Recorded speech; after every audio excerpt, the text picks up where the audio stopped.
in psychosis. Now laugh with me.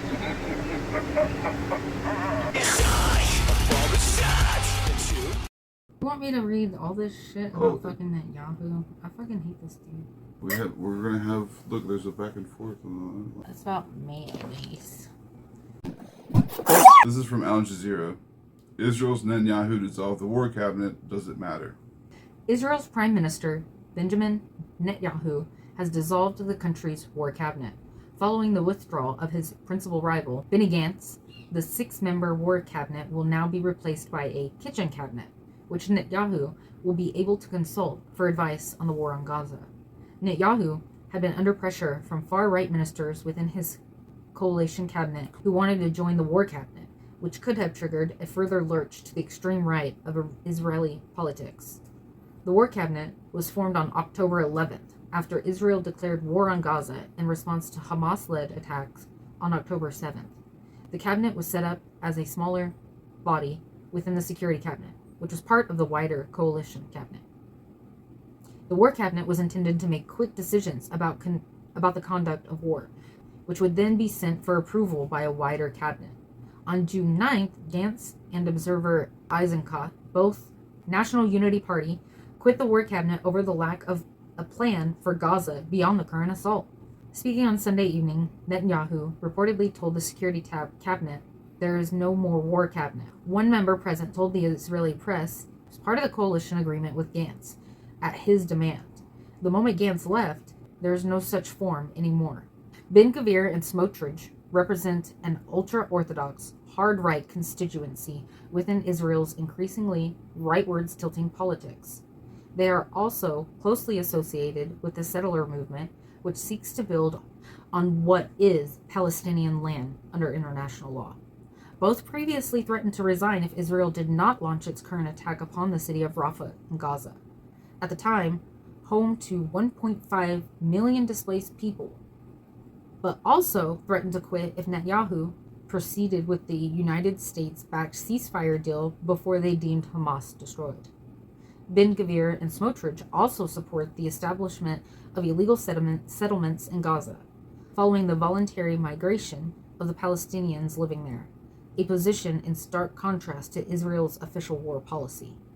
Given that Ben Gvir and Smotrich parties hold a combined 14 seats within the Knesset, compared to, say, Gantz National Unity's 12, their withdrawal to the coalition cabinet's collapse and the end of Netanyahu's term in office. According to Netanyahu, the war cabinet will be replaced by a reduced kitchen cabinet in which sensitive discussions and consultations can be conducted.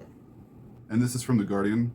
Netanyahu reportedly criticized military tactical pause in Gaza amid divisions with the IDF. Israel's prime minister is said to have called the decision unacceptable after Ben Gvir said whoever decided it was a fool. Netanyahu has reportedly criticized plans announced by the military to hold daily tactical pauses in fighting along one of the main roads into Gaza, the delivery of aid. On Sunday, the military announced a daily pause that would begin in the Rafah area and remain in effect until 7 p.m. to allow aid trucks to transit between the Kerem Shalom crossing from Israel, adding that the pause would take place every day until further notice. When the Prime Minister heard the reports of an 11-hour humanitarian pause in the morning, he turned to his military secretary and made it clear that this was unacceptable to him. An unnamed Israeli official told media late on Sunday. The official said Netanyahu received assurance that there is no change in the military's policy and fighting in Rafah continues as planned. The military clarified that normal operations would continue in Rafah, the main focus of its operation in southern Gaza, where 8 soldiers were killed on Saturday. However, the reaction from Netanyahu underlined political tension over the issue of aid coming into Gaza, where international organizations have warned of a growing humanitarian crisis.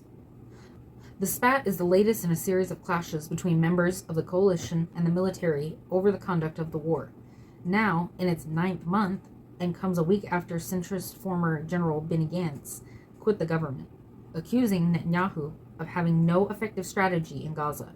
The limited pause was announced after talks with Egypt and pressure from the U.S. to increase the flow of humanitarian aid in Gaza. The IDF said the pause was being coordinated with the UN and international aid agencies. The U.S. has been pressing Israel and Hamas to formally accept the ceasefire deal, backed by Security Council members last week, which would allow an initial 6-week pause in fighting. But despite the growing international pressure for a truce, an agreement still appears distant. Opinion polls suggest most Israelis support the government's aim of destroying Hamas. There has been widespread protests attacking the government for not doing more to bring home about 120 hostages who are still in Gaza after being taken hostage on October 7th.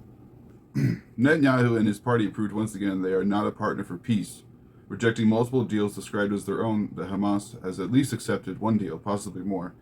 We need a permanent ceasefire in the Gaza Strip and West Bank. It seems as if the Israeli government is on purpose collectively punishing Palestinians with drones, starvation, and terror. Isn't collective punishment a war crime? Earning stuff. Starvation's a war crime too.